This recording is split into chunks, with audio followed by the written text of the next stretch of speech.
Nós paramos nos slides, aonde eu estava apresentando as revoltas que ocorreram na Primeira República. E aí, né, nós fizemos a anotação da primeira folhinha. Meninos, por favor, por gentileza, com todo carinho e amor. Nós fizemos a anotação do primeiro slide, que eu vou até voltar nele. Por quê? Porque tinha gente ainda terminando de anotar, tá? Então, ó, foi esse slide aqui. Quem ainda não encerrou a anotação, por favor, encerra. Como eu falei para vocês, esse primeiro slide, por favor, esse primeiro slide está apresentando as causas, né, que levaram a ocorrer a revolta. Tinha gente que estava acabando de copiar, então quem não acabou, acaba, para eu poder mudar e explicar as revoltas uma por uma. Olha só, já pedi, vou pedir de novo para poder parar a conversa. Meninas. Vamos lá, então. Então, olha só, vamos lá? Ah, deixa o colega terminar, que ele está terminando.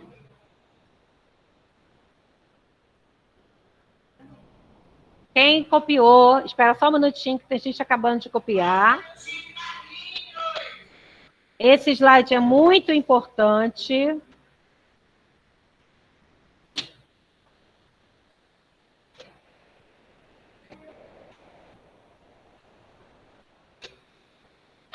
Oi.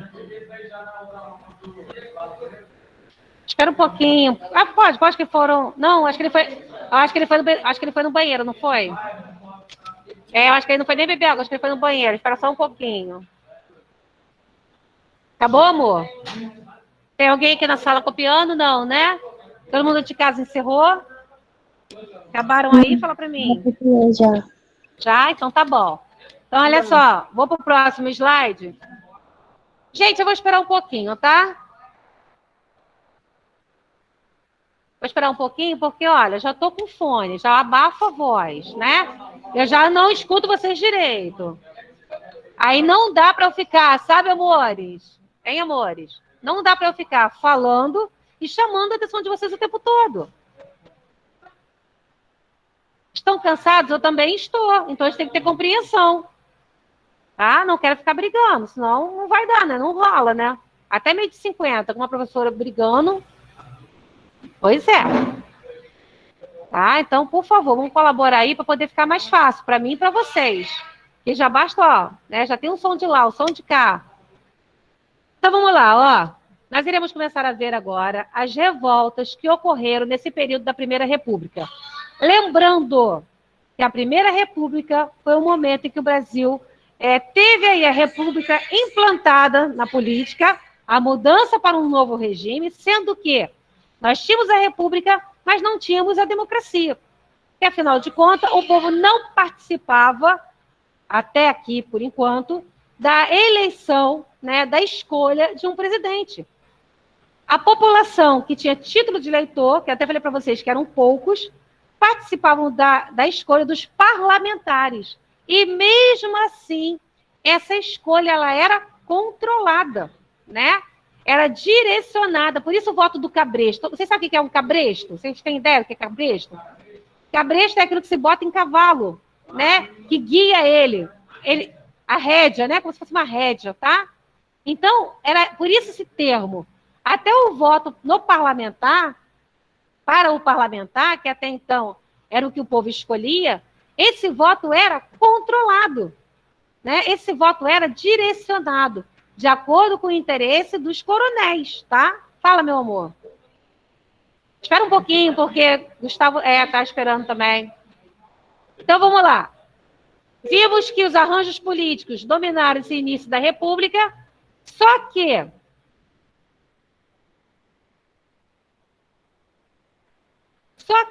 a população queria mais, os estados queriam mais, tá? Teve revoltas que pediam a volta da monarquia, teve revoltas que pediam a implantação de fato de uma república democrática, e assim ocorreram diversas revoltas nos estados contra, né, esses arranjos políticos. Então, ó, vamos lá. cangaço. Creio eu que todo mundo aqui já ouviu falar em Lampião e Maria Bonita, né? O cangaço ocorreu entre os anos... Não, não copia não, só para escutar, tá, meus amores? Não precisa copiar não. O cangaço ocorreu entre 1900 e 1940. Eu escutei, foi isso que me fez me interessar por história, né? Meu avô contava muitas histórias sobre os cangaceiros, né? Que eles invadiam tanto a casa de pessoas que tinham condições, como a casa também de pobres, né? De qualquer um que ele sentisse necessidade da região que eles chegassem, ele invadia a casa para ter comida e abrigo. Então vamos lá. Cangaceiros eram conhecidos como bandidos sociais. E para muitos, eles eram conhecidos também como justiceiros. Ali, ó, a tia tá bem ali. Não, não é para copiar não, tá? Só escutar. Os cangaceiros agiam em bandos. Atacavam fazendas e povoados, comerciantes e autoridades. Algumas vezes contavam com a conivência da população local, duramente reprimido pelo governo. Não é para anotar nada, tá? É só para escutar. Não precisa anotar nada, mas vai precisar do silêncio. Tá difícil, hein? Então, os cangaceiros eram conhecidos por muitos como bandidos e para outros como justiceiros, que pegavam dos ricos e davam para os pobres, assim como Robin Hood, tá? Mas, como eu falei para vocês, os cangaceiros invadiam as residências, sejam de pessoas comuns ou sejam de pessoas de uma autoridade ou de um comerciante. Era conforme a necessidade deles naquela região. E os cangaceiros culpavam aí, tá, a República pelo descaso social, pela fome, pela miséria. O Bando de Lampião e Maria Bonita. Então, vocês já viram aqui, já teve séries, filmes, né, minisséries.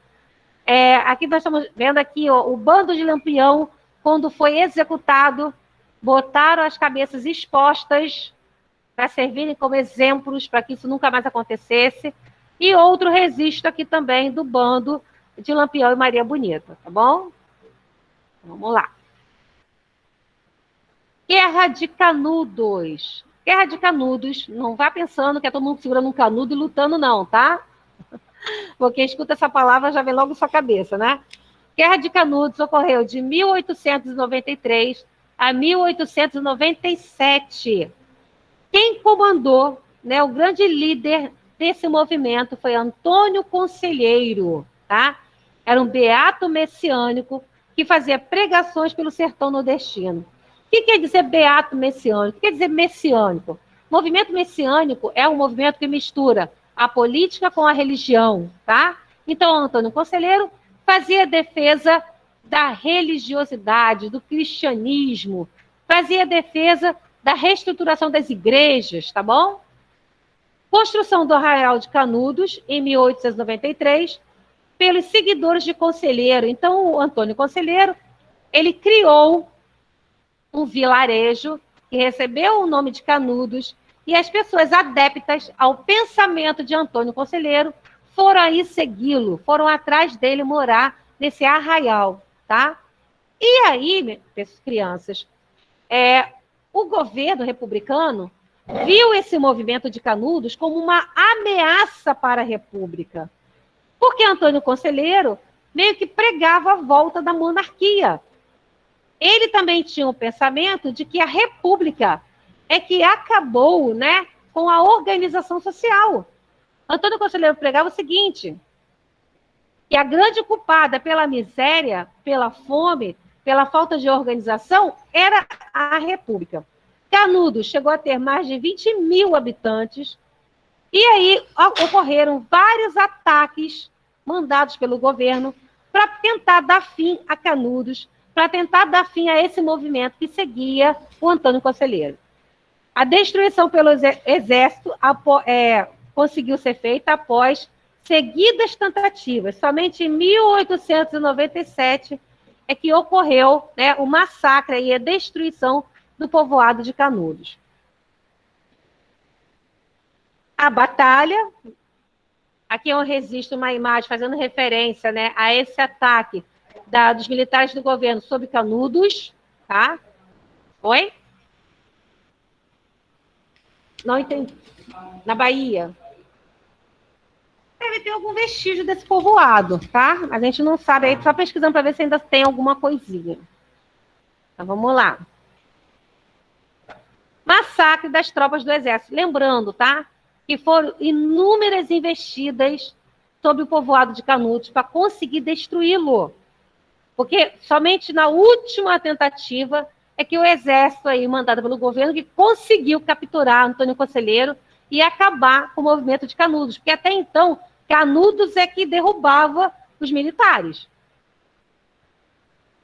E o fim aí de Antônio Conselheiro. Tá vendo que ele já tem aquela imagem de Marte, né?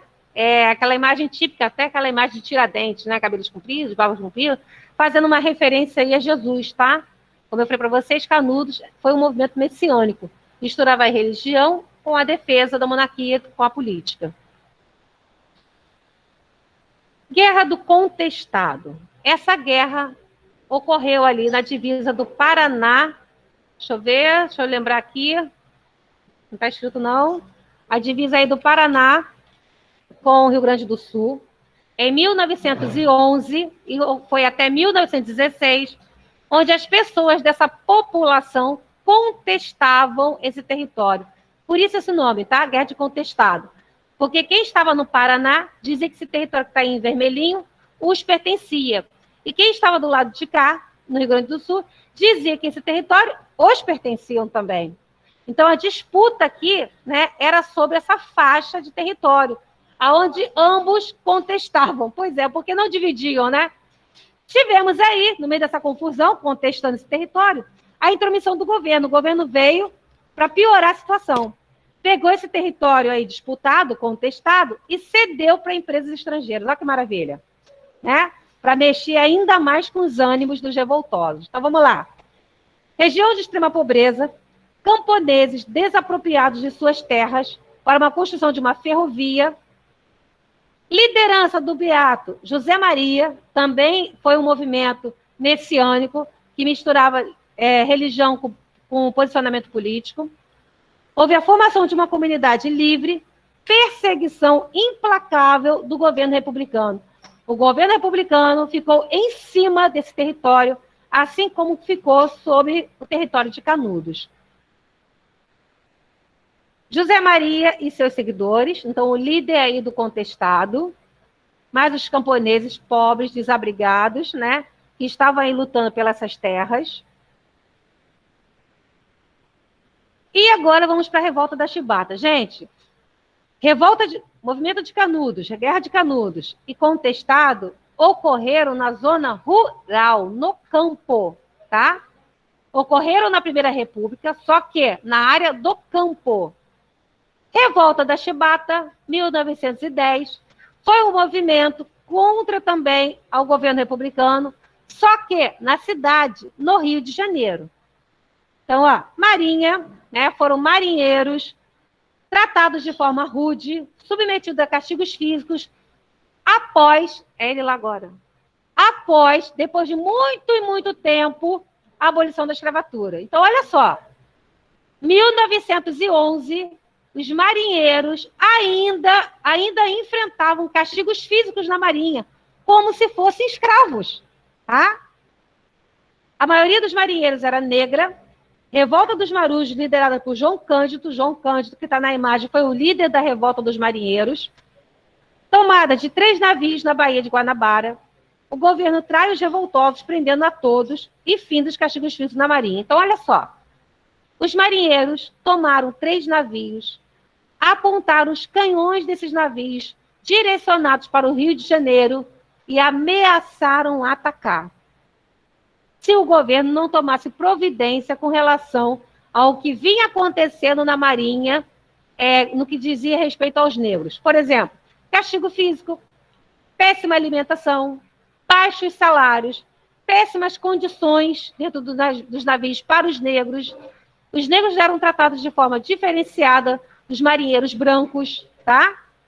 Então, reivindicando melhorias, reivindicando melhores salários, reivindicando mudanças, os negros, sob o comando do almirante negro, o João Cândido, apontaram os canhões desses navios para o Rio de Janeiro.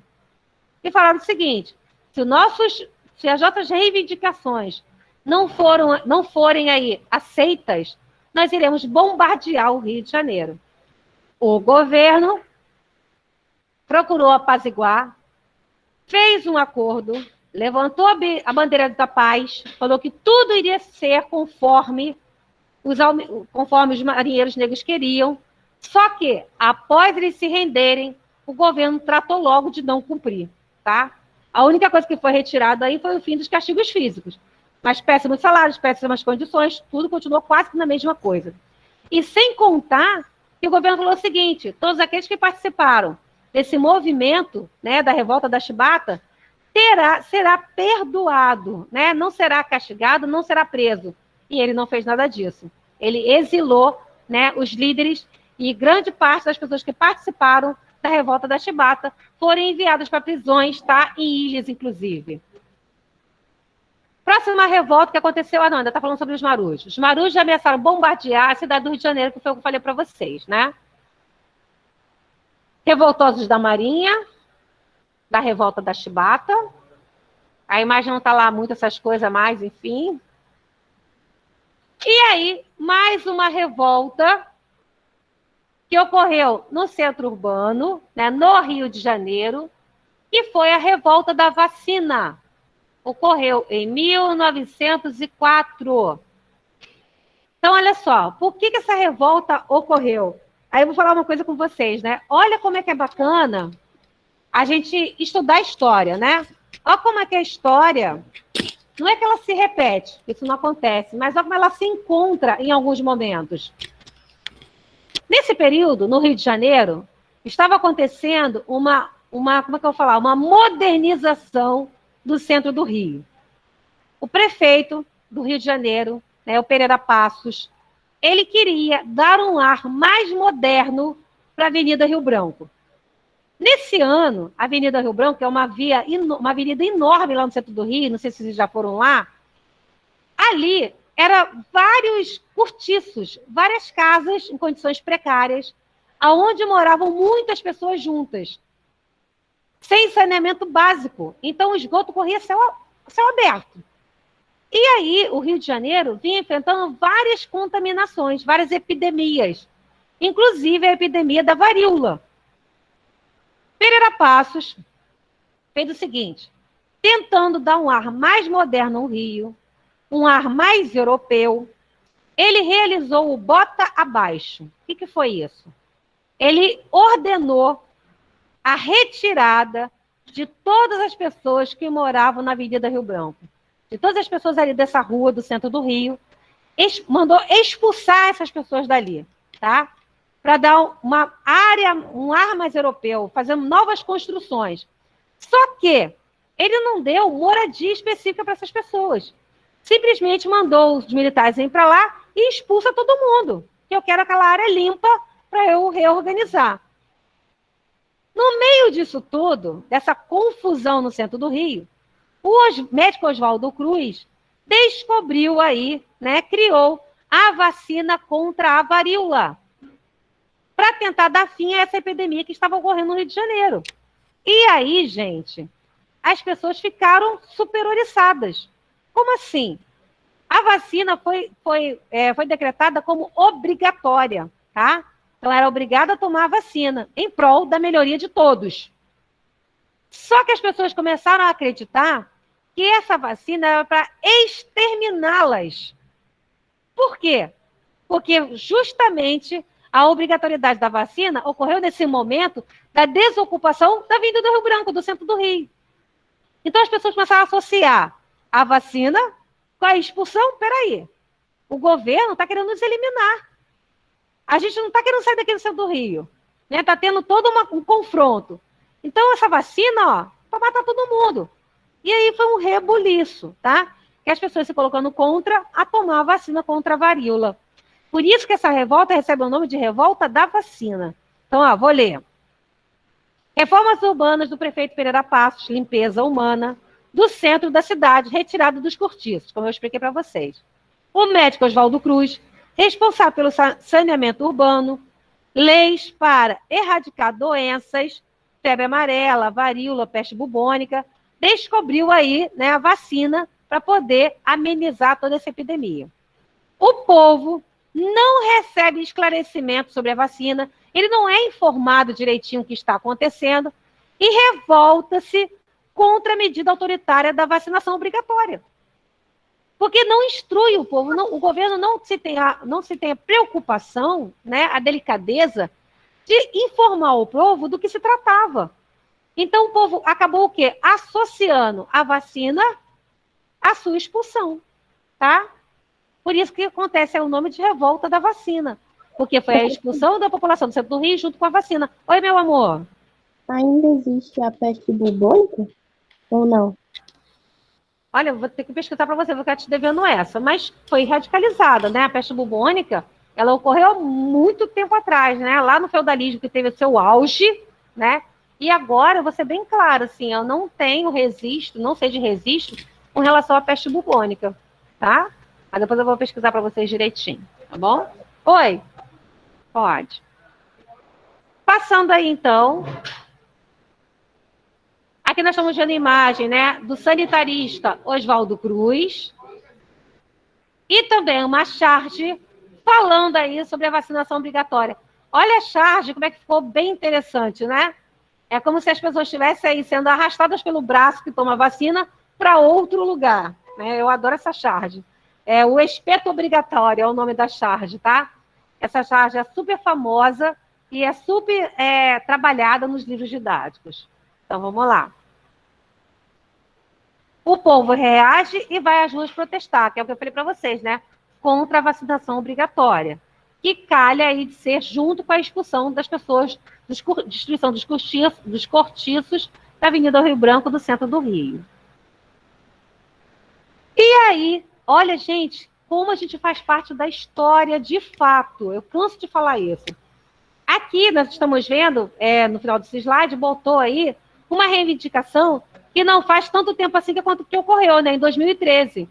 Vocês eram mais novos, mas eu tenho certeza que vocês lembram disso. Que houve a paralisação dos caminhoneiros, lembram disso? Foi uma paralisação gigantesca dos caminhoneiros. Peraí, rapidinho, deixa eu tirar aqui. Oi, não entendi. Não teve o quê? Não... Ah, tá. Então, houve a paralisação dos caminhoneiros e junto com essa paralisação, né, houve também aumento de passagem, enfim. Só sei que foi um movimento popular enorme que aconteceu em 2013, né? Paralisou, né, praticamente todo o Brasil. Não só por conta de não se ter o recebimento da gasolina, do petróleo, mas também aproveitou-se para reivindicar tantas outras coisas que a população estava vendo como errado, tá? E para fechar, e hoje? O povo ainda protesta? Contra o quê? Meninos, por favor. Contra o quê? De que forma? Os problemas sociais da República Velha ainda existem ou foram resolvidos? Podemos mudar as nossas condições de vida e de nosso povo? Olha quanto questionamento que tem aqui nessa única folhinha, questionamentos que acontecem desde a implantação da República. Né? Desde a implantação da República, nós temos essas questões. Será que nós ainda protestamos? Ou será que o povo brasileiro já se acomodou? Às vezes eu tenho a impressão que há, né, uma acomodação, né? E os problemas sociais ainda continuaram existindo, mesmo lá, desde a Primeira República? Nós vimos que sim, né? Nós discutimos inclusive, sobre o voto do cabresto, a manipulação de voto. Então, é uma coisa lá na Primeira República que ainda hoje acontece, tá? Então, vamos lá, acho que aqui fechou. Fechou. Só um minutinho que eu vou sair aqui.